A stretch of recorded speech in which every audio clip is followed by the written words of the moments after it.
இருக்கிறோம். யோனா 3. அவரவர் தன் பொல்லாசைகளை விட்டு திரும்பி நாள் கர்த்தர் தாம் செய்வேன் என்று நினைத்திருந்த அந்த அழிவை அவர் செய்யாதிருந்தார். அவர்கள் தம் பொல்லாசைகளை விட்டு திரும்பியதினால்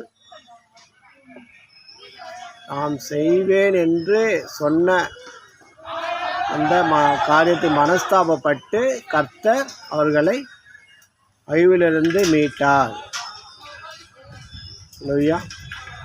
நினிவே நகரத்தை அழிக்கணும், 40 நாட்கள் அழிச்சிடுவேன்னு சொன்னார். ஆனால் அவர்கள் பொல்லாத கிரியத்தை திரும்பினதுனால கர்த்தர் மனஸ்தாபப்பட்டு இறங்கினார்.